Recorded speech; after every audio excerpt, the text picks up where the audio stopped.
Am I the jerk for not giving my girlfriend my social security number so she can run a background check on me? Posted by you/alarmed_sorbet8101. I, 27M, have been in a relationship with my girlfriend, 31F, for almost a year now. This evening, she sat me down and said she needed to have a serious conversation with me. She then asked for my social security number. I immediately said absolutely not and asked why she would need that. She explained that her ex-boyfriend had essentially been living a double life.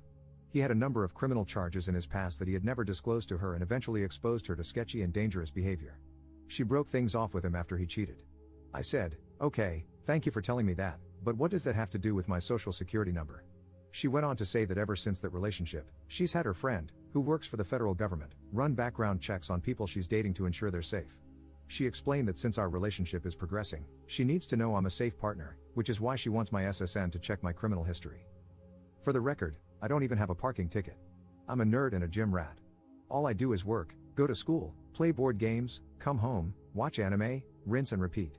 So I have no issue with her running a background check. I know she won't find anything. But I'm not comfortable giving out my SSN. That's a line I'm not willing to cross. When I told her this, she got upset and said I don't understand what women go through and that this is about her safety. I admitted that she's right, I have no idea what women go through, but that doesn't change my stance on giving my SSN to a complete stranger. She argued that her friend isn't a stranger, he's one of her best friends and married to one of her close friends.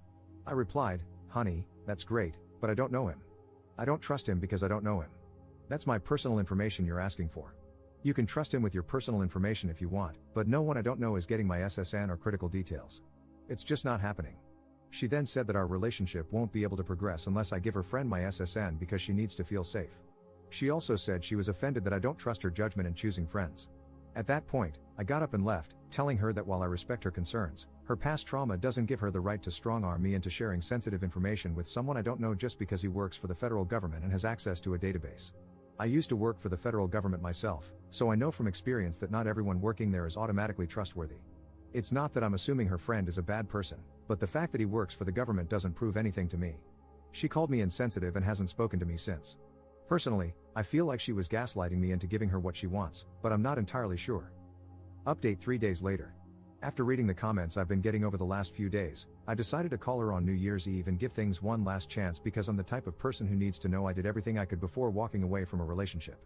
Some people said she has valid concerns but went about them the wrong way, which made sense. I told her, I understand and respect your need to ensure your safety, but I'm not willing to potentially compromise my safety to make you feel safe by handing over my SSN to someone I don't know and don't trust. It's illegal for him to even use a federal database for personal reasons. So that's out. But what I will do is pay for a background check of your choosing, as long as it's a legitimate service, and give you the results. I will not be providing my social security number to anyone, but my address, date of birth, etc., are all fair game. She refused and said that she had chosen a background check, having her friend do it, because she knows she can trust him. So I said, if that's how you feel and you won't budge, then the issue here is trust, and I'm not willing to stay in a relationship with a woman who doesn't trust me because of some crap that doesn't have anything to do with me. I'm not paying for another man's sins, and I'm not giving you my social security number because your ex was a criminal. She started crying and asking why I couldn't understand that it's not about me, it's about her. I said, you made it about me when you asked for my SSN. She got pissed and started accusing me of lying about caring about her safety, saying that if I really cared, I'd have no problem doing this because I don't understand how vulnerable women are in society. So I said, I was willing to work with you up to a reasonable point, but now you're just trying to manipulate me, and I don't feel safe being with you anymore. Because if this is how you react when you don't get your way about having my SSN, what happens the next time we have a major disagreement or a serious situation? Are you going to keep crying to try to get your way or throw out another ultimatum to try to force me into doing what you want? She started saying that, as a man, I can't understand what it's like to go through life as a woman and have to be afraid, and that this is what she has to do for her safety and security, and I need to just respect that and give her what she needs for her comfort. I was like, I tried to compromise, you wouldn't accept it, there's nothing more to say here. To be clear, I wasn't exactly calm. I have severe anxiety, so this was a really hard conversation for me to have. I was actively pacing around my house, sweating, and forcing the words out the entire time. Then she started crying and asking about New Year's because we were supposed to spend it with her parents. I said, you should have thought about that before you tried to strong-arm me into getting your way. This isn't an and everyone stood up and applauded moment, that's just how things went. I hung up, and now we're over. Obviously, I'm hurt, but I'm realizing I dodged a bullet because there's no reason things should have gotten this messy. And before anyone tries to jump me in the comments, again, I offered to pay for the check.